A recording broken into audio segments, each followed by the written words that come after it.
गसाइगाव मागथाइगावनि पलासगुरि गामिनि रायजोआरि सावस्रि जोनथोर शास्त्र बिथांखिनिफ्राय 7 बोसोरहालागै दिनैसिम दै मोनाखै ओनसोलनि रायजो राजाफ्रा।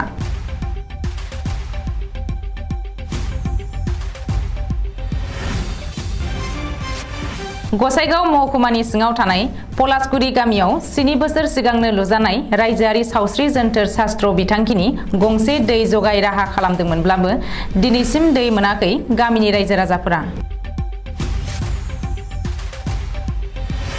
नखर नखर दै दैथायनायनि थाखाय राहा खालामदोंमोन आरो टेप गायसंनाय जादोंमोन, नाथाय थोबसेबो दै मोनलोङाखै रायजो राजाफोरा।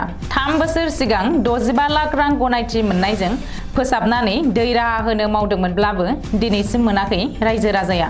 नखर नखर टेप गायसंनायाबो बायहां जिहां आरो हाग्राजों बुंफबनो हमबाय, जायनि थाखाय रायजो राजाफोरा दिनै आद्रा थानाय खामानिनि सायाव आरो सोरखारनि सायाव सोंलु खालामदों आरो थाबैनो गोबां रां बाहायनानै लुजानाय दै राहाखौ बाहायनो खावलायदों गामिनि सुबुंफोरा।